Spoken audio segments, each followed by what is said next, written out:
Hello everyone and कमा गरीसा, कैसे हैं आप सभी। आई होप आप सभी अच्छे होंगे और मज़े में होंगे। सो टाइटल में देखकर आपको पता चल गया होगा कि आज का वीडियो स्पेशली किस टॉपिक पर होने वाला है। तो रिसेंटली मैंने एक एग्ज़ाम दिया था, रीट का एंट्रेंस एग्ज़ाम था वो, और उसके कुछ एक्सपीरियंस हैं वो मैं आप सभी के साथ शेयर करूँगी। और उसके साथ साथ कुछ चीज़ें ऐसी थी जो मुझे अच्छी नहीं लगी, तो मैंने सोचा कि इस टॉपिक पर तो बात करनी ही चाहिए। सबसे पहले मैं अपने एग्ज़ाम की बात करूँगी कि मेरे रीट का एग्ज़ाम देने का एक्सपीरियंस कैसा रहा, क्योंकि अब मैं बोल रही हूँ, इससे पहले भी मैंने कुछ एग्ज़ाम दिए हैं, लेकिन उसमें जो कमियां थी वो मैंने कमियों से सीखा और उनके बारे में मैंने किसी से बात नहीं की और मैंने लेट इट बी गो कर दिया। बट यहाँ पर अब नहीं, क्योंकि कुछ चीज़ें होती हैं वो बहुत ज़रूरी होती है एग्ज़ाम में, और वो जब नहीं होती है और आप उसके लिए आवाज़ उठाते हो, उसके बाद भी आपको कोई सपोर्ट नहीं मिलता है ना, दैट टाइम आपको बोलना चाहिए। और मुझे नहीं पता कि मेरे इस वीडियो को कितने लोग देखेंगे, मतलब कि इस वीडियो को अगर 100 लोग भी देखते हैं और 100 में से 50 स्टूडेंट होंगे तो वो मेरी फीलिंग्स को समझ पाएंगे, और इस बारे में बात करना बहुत ही ज़्यादा ज़रूरी है। एग्ज़ाम पूरा दे दिया था मैंने, मैं अपने सारे एक्सपीरियंस अभी आगे शेयर करूँगी, लेकिन एग्ज़ाम मैंने दे दिया था। उसके बाद मैं घर रही, उसके बाद मैंने ऑब्वियस है यूट्यूब में देखती हूँ, तो मैंने कुछ सजेशन में कुछ वीडियोज़ थे वो मैंने देखे। उसमें बहुत सारी चीज़ें थी, जैसे कि बहुत सारे स्टूडेंट्स को अलाउ नहीं किया और वो सब चीज़ें, तो वो वन बाय वन मैं सबकी बातें करूँगी।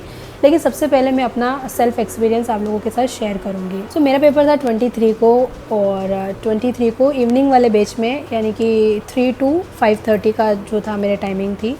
और एडमिट कार्ड में ये दिया हुआ था कि आपको 1 बजे आ जाना है, यानी कि पेपर से 2 घंटे पहले आपको आ जाना है।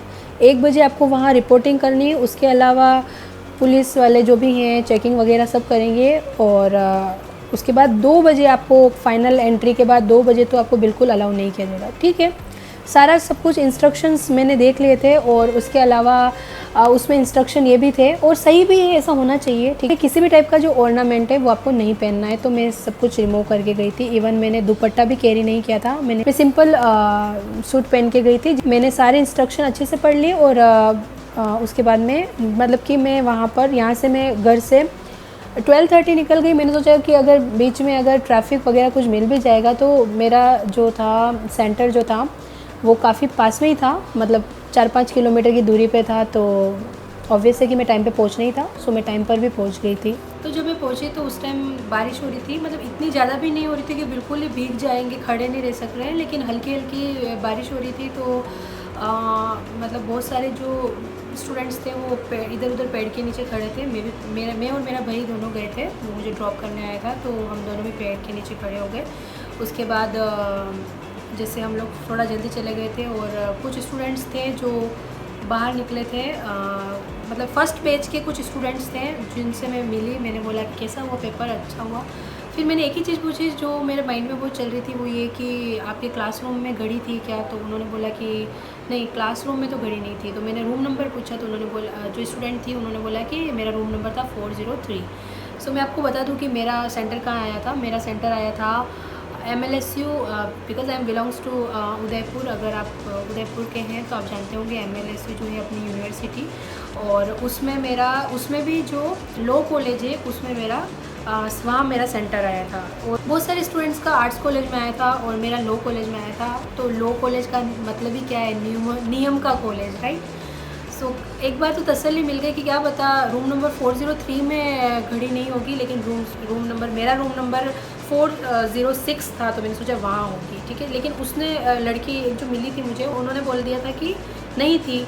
तो मैं कंफर्म करने के लिए, क्योंकि मेरे लिए वॉच का होना बहुत ज़रूरी है, क्योंकि टाइम मैनेजमेंट करके चलना बहुत ज़रूरी होता है, क्योंकि मेरा मैथ्स में काफ़ी टाइम चला जाता है, मेरे साथ हमेशा ऐसा होता है। सो अगर आपके पास घड़ी होती है तो आप टाइम मैनेजमेंट कर सकते हो। लाइक अगर आपको पता है कि आपका मैथ्स में ज़्यादा टाइम जाने वाला है, तो आप जैसे 5 सब्जेक्ट्स होते हैं ना, जिसमें से 3 सब्जेक्ट्स में आप कम टाइम दे दो, क्योंकि उसमें इतना टाइम गेनिंग नहीं होता, क्योंकि उसमें पता है क्वेश्चन पढ़ लिया, अगर आपको सटीक आ रहा है तो ठीक, नहीं आ रहा है तो लास्ट में फिर देख लेंगे। लेकिन मैथ्स में तो आपको क्वेश्चंस करने होते हैं, तो उसके लिए आप ज़्यादा टाइम लेके चलो, यानी कि उसके लिए मिनिमम 30 मिनट्स के अगर सब भी ले लो तो भी उसमें आप 45 मिनट्स ले लो, ताकि और बाकी में टाइम कम कर दो। तो वो होता है टाइम मैनेजमेंट, उसके लिए घड़ी ज़रूरी होती है। इसके लिए नहीं है कि टीचर्स बोल दे कि हम आपको बता रहे हैं ना आधे घंटे में कितना कैसे क्या होगा, हम आपको बता देंगे। घड़ी इसलिए ज़रूरी नहीं है, घड़ी इसलिए ज़रूरी है कि आप टाइम मैनेजमेंट करो। आपके कुछ सब्जेक्ट अच्छे हैं, जैसे मेरे बाकी मैथ्स में मुझे प्रॉब्लम होती है, बाकी सब्जेक्ट्स मेरे काफ़ी अच्छे थे, उसमें मेरी तैयारी भी काफ़ी अच्छी थी। मैथ्स में ये होता है कि थोड़ा टाइम लग जाता है, तो मैं बाकियों में अगर टाइम कम दूँगी तो मैथ्स में वो टाइम मैं मैनेज करूँगी, राइट। तो वहाँ पे बहुत सारे स्टूडेंट खड़े थे। मैंने एक दो के साथ डिस्कस किया कि अगर अंदर घड़ी नहीं होगी तो उन्होंने बोला कि हाँ घड़ी तो होनी चाहिए। फिर उन्होंने एक दो ने बोला कि नहीं घड़ी तो होगी ना, ये तो लॉ कॉलेज है तो यहाँ पर तो और ज़्यादा ध्यान रखा होगा। मतलब कि आखिर फ़र्क पड़ता है ना, हर चीज़ रूल्स और रेगुलेशन पर चलने वाली चीज़ तो ज़्यादा ध्यान रखते हैं। लेकिन फिर भी मेरे मन में था कि हो सकता है 1% हो सकता है कि घड़ी नहीं हो। मेरे पास वीडियो भी है, मैं इसके आगे वो वीडियो मुझे पता नहीं कि मेरे भाई ने लिया, मुझे तो पता भी नहीं उसने लिया था। तो मैंने वहाँ पे गार्ड अंकल खड़े थे, उनको बोला कि अंकल आप बताओ ना क्लासरूम में घड़ियाँ हैं या नहीं। तो उन्होंने बोला कि ड्यूटी आज ही लगी है। अब मुझे नहीं पता उनकी आज ही लगी थी या क्या था, लेकिन उन्होंने बोला मेरी ड्यूटी आज लगी है।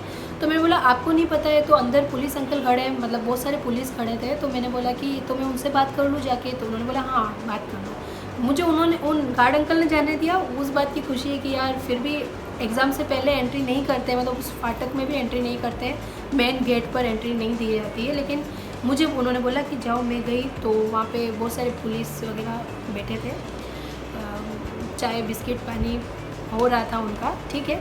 सो मैंने जाके उनको पूछा कि अंकल आप प्लीज़ देख के आइए ना कि, या फिर आप पूछवा के आइए कि रूम में घड़ी लगी हुई या नहीं, क्योंकि मेरे लिए टाइम मैनेजमेंट ज़रूरी है, मेरे लिए वो ज़रूरी, क्योंकि आप अलाउ भी नहीं करते। तो उन्होंने बोला कि उन्होंने ये नहीं बोला कि हाँ ठीक है हम पूछ के आते हैं या क्या है, मतलब अंदर आपकी बात अंदर तक पहुंचा दी जाएगी। जहाँ पे एग्ज़ाम होने से पहले एक पूरी कमेटी होती है, मतलब कि पूरे हॉल में सभी लेक्चरर प्रोफेसर, क्योंकि वो कॉलेज था तो वहाँ पे सभी लेक्चरर प्रोफेसर वगैरह सब होंगे, उन्होंने पूरा एक सिस्टम तैयार किया होगा। तो उस सिस्टम में तो छोटी सी बात है तो वो तो होना ही। और अगर नहीं है घड़ी तो भी आप अंकल आप बात करके आ जाइएगा। और मैंने उनको और हंस के बोल दिया कि और कहीं लगाओ नहीं लगाओ, 406 में आप घड़ी ज़रूर लगाना। तो उन्होंने बोल दिया कि वहाँ आपको बता देंगे ना, मतलब उन्होंने जैसे तैसे बात को टालम टोल कर दी। अब मैं भी ऐसी सिचुएशन में कि मैं वहाँ ज़्यादा बोल नहीं सकती थी, क्योंकि एग्ज़ाम है, एक तो एग्ज़ाम का अलग लोड प्रेशर है और एक और ये सब। तो मैंने उस चीज़ को वहाँ नहीं छोड़ा और मैं बाहर आ गई मेन डोर से, ठीक है। फिर मेरा टाइम हो गया। अब वहाँ पर देखिए अब एक चीज़ और कि मैंने घर आके जो वीडियोस देखे उसमें बहुत सारे स्टूडेंट्स ऐसे थे जिनको 1:02 पर वो आए हैं, 1:02 पर, ठीक है, और उनको एंट्री नहीं दी। प्रशासन सिर्फ ये करता है कि आने जाने की सुविधा कर दी, ठीक है, आने जाने की आपकी सुविधा कर दी, खाने पीने की सुविधा कर दी, रहने का, आने जाने का, खाने पीने की सुविधा नहीं चाहिए। अगर नहीं भी होगा तो स्टूडेंट एक दिन पहले आ जाएगा या वो कहीं ना कहीं रह लेगा, या ज़्यादा कुछ नहीं तो वो अपने रूम लेके भी वहाँ पर नाइट स्टे करके मॉर्निंग में एग्ज़ाम देने आ जाएगा। आप व्यवस्थाएं एग्ज़ाम में कीजिए, ठीक है। एग्ज़ाम में आप कुछ व्यवस्था करते हो नहीं। प्रशासन जो होती है वो मतलब कि बाहर से तो सख्त बन जाती है और अंदर क्या सिस्टम चल रहा है कुछ पता ही नहीं है, ठीक है। और इसमें कौन पिसते हैं? इसमें बेचारे लाचार स्टूडेंट पिसते हैं, क्योंकि दे डोंट हैव पावर, उनके पास कोई पावर नहीं। आज मैं अभी एज अ मैं स्टूडेंट हूँ तो मेरे पास कोई पावर नहीं है, लेकिन मैंने खुद एग्ज़ाम लिए हैं, बिकॉज़ मैं BN गर्ल्स कॉलेज में फ़िज़िक्स की लेक्चरर रही हूँ, मैंने वहाँ पढ़ाया है। लेकिन मैं कुछ रीट के अलावा मैं और भी कंपटीशन एग्ज़ाम मुझे भी देने हैं, तो मैंने उसके लिए अभी कॉलेज से ब्रेक लिया है, ठीक है। तो रूल्स और रेगुलेशंस हर जगह होने चाहिए। और बहुत सारी चीज़ें ऐसी होती हैं जो बहुत ही सिस्टम ऐसा होता है कि बार से तो सब अच्छा स्ट्रिक्ट बन जाता है, लेकिन अंदर से बच्चों की हालतें ख़राब हो जाती है। एग्ज़ाम कब स्टार्ट होने वाला था? 3 बजे। तो अगर कोई किसी परिस्थिति में आया है, लाइक एक स्टूडेंट ऐसी थी जो प्रेग्नेंट थी और उसके हस्बैंड दौड़ के आया, क्योंकि वो शायद 8 to 9th मंथ प्रेग्नेंट थी, उसमें वीडियो में मैंने देखा। तो वो दौड़ के आया कि मेरी वाइफ वो चल के आ रही है धीरे धीरे और मैं पहले आ गया हूँ ताकि आप उसको एंट्री दे दें। तो वो जब तक आई तब तक 1:02 या 3 मिनट हो गए, तो उसको एंट्री नहीं दी। तो वहाँ पर तो 1:03 पर भी एंट्री नहीं मिली। उसके अलावा एक कोई स्टूडेंट थी, वहाँ पर इतनी भीड़ हो गई थी कि उसको पार्किंग करने में 2 मिनट लग गए या 1 मिनट लग गया, ठीक है। तो वो दौड़ के आई, लेकिन उसको भी एंट्री नहीं दी।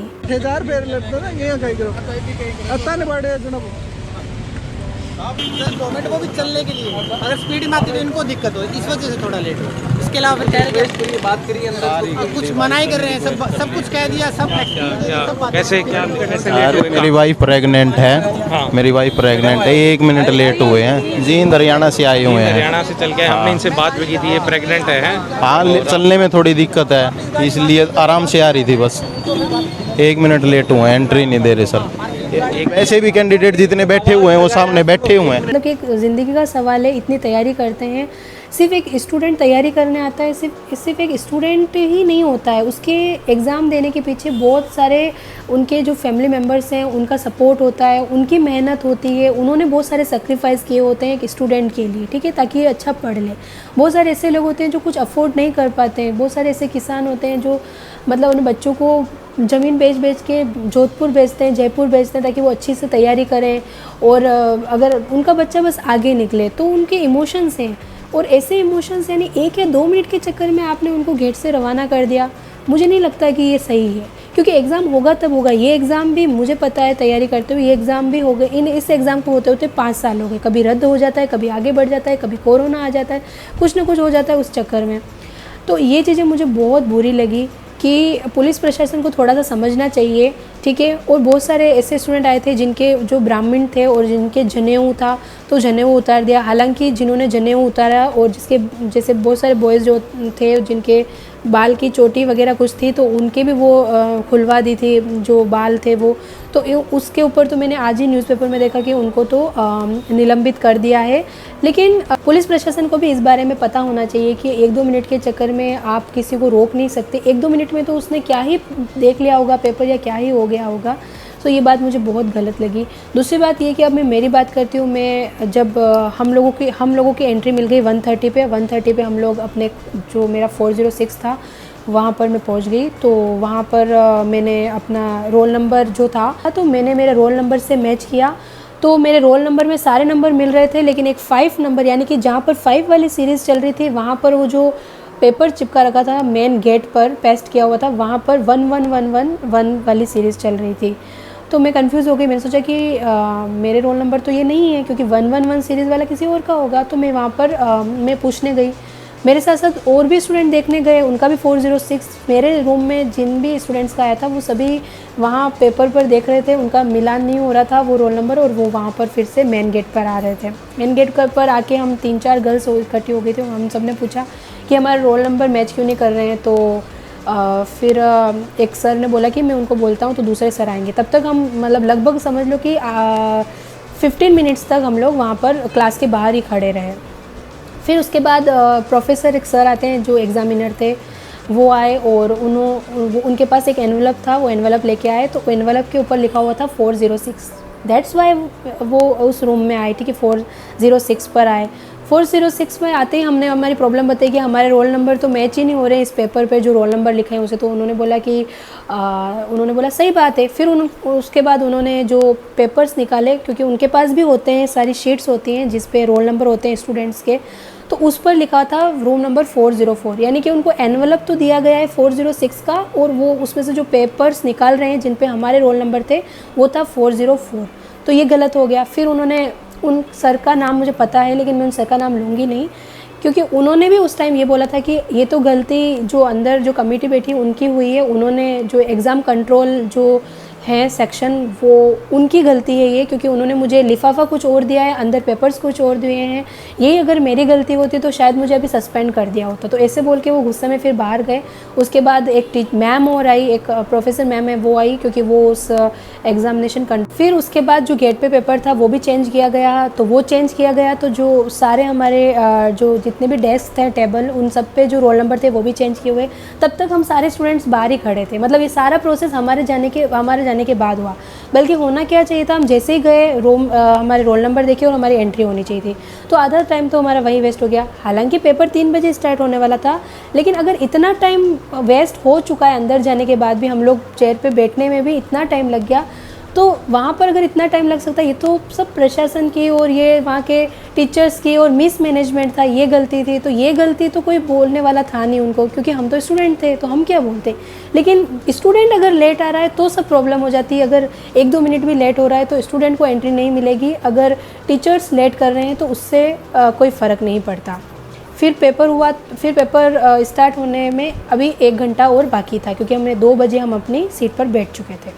उसके बाद घड़ी के लिए मैंने बोला, फिर से मैंने बोला सर क्लासरूम में यहाँ पर घड़ी नहीं है और घड़ी की ज़रूरत पड़ेगी। तो उन्होंने बोला घड़ी की क्या ज़रूरत है, मैं हर आधे घंटे में 1 घंटे में बता दूंगा कि क्या टाइम हो रहा है। फिर मैंने बोला कि एक आइडल क्लासरूम में घड़ी तो होनी चाहिए, घड़ी तो मस्ट है। तो उन्होंने बोला कि हम बता देंगे ना, और उन्होंने ये बोल के मुझे चुप करा दिया कि घड़ी की क्या ज़रूरत है, अगर बच्चे की और स्टूडेंट की अगर अच्छी तैयारी तो वो 1 घंटे में वैसे भी पेपर कर सकता है, उसको घड़ी की कोई ज़रूरत नहीं है। अब उसके आगे मैं क्या ही बोलती, लेकिन मुझे उस टाइम बुरा लगा कि मतलब एक टीचर भी ऐसी बातें कर सकता है। एक टीचर तो बच्चों की फीलिंग्स को समझ सकता है ना। और क्लास के बाहर हम सभी स्टूडेंट्स ने, एक चीज़ और बताती हूँ, स्टूडेंट्स भी कम नहीं होते। मैं क्लास के बाहर हम सब बोलते हैं हाँ घड़ी नहीं है, घड़ी नहीं, हम बोलेंगे। मैंने बोला कि मैंने बोला, उसके बाद 1-2 स्टूडेंट ने बोला और उसके बाद कोई भी नहीं बोला। मुझे लगता है कि उन सबको घड़ी की ज़रूरत नहीं होगी इसलिए नहीं बोला। लेकिन स्टूडेंट्स भी ऐसे होते हैं कि वो चुप हो जाते हैं, क्योंकि उनको पता है कि हम ज़्यादा आर्ग्यूमेंट करेंगे तो क्या पता हम एग्ज़ाम नहीं दे पाएँ, कुछ प्रॉब्लम हो जाएगी। सो यही है, और मेरा यही कहना है। मैं यही मतलब रिक्वेस्ट करना चाहती हूँ, अगर कोई गवर्नमेंट सेक्टर से बिलोंग करता है और वो इन चीज़ों को, कोई टीचर है और इन चीज़ों को देख रहा है, तो मैं सिर्फ उनसे यही रिक्वेस्ट करना चाहती हूँ कि प्लीज़ आप भी उस दौर से गुजरे हुए हो, आप भी स्टूडेंट कभी रहे होंगे और आपने भी कभी अच्छी तैयारी की होगी। बच्चों की जो फीलिंग्स है उन्हें समझनी चाहिए, और जिन बच्चों को भी बाहर रोक दिया गया और अंदर अलाउ नहीं किया गया, और एक मिनट के चक्कर में या कुछ सेकंड्स के चक्कर में 1 मिनट में, वो बहुत ही गलत है। क्योंकि अंदर जाने के बाद कौन सा हम पेपर जाते ही देना स्टार्ट हो गए थे। अंदर जाने के बाद भी हमें 1.5 घंटा का टाइम मिला था, उसमें भी हमारा तो मैंने पूरा किस्सा सुना दिया कि हमने तो बहुत देर तक बाहर वेट भी किया। उससे सारे मिसमैनेजमेंट की वजह से सब कुछ ही डिस्टर्ब, गड़बड़ा गया था सारा सिस्टम। सो मुझे ऐसा लगता है ऐसा नहीं होना चाहिए, और अब तो पता नहीं उनको कैसे मौका मिलेगा जिन स्टूडेंट्स का पेपर नहीं हुआ। तो इसी के साथ मैं अपनी बात को यहीं पर ख़त्म करूँगी। और ओवरऑल मेरी तैयारी थी, मेरा पेपर अच्छा हुआ और मैंने टाइम पर अपना पेपर कर भी लिया। लेकिन यूँ तो है नहीं कि एग्ज़ाम बस दे दिया और ख़त्म हो गया। लाइफ में बहुत सारे एग्ज़ाम देने हैं, पर्सनल लाइफ वाले एग्ज़ाम भी देने हैं, कंपटीशन एग्ज़ाम भी देने हैं, सब एग्ज़ाम देने हैं। लेकिन कुछ चीज़ें हैं जिनमें बदलाव होना चाहिए। That's it for the video. I hope you like my video. So if you like my video then please do not forget to hit the like button, share, subscribe to my channel and comment down below. और आप सभी का read का experience कैसा रहा वो भी मुझे ज़रूर बताइएगा। Thank you.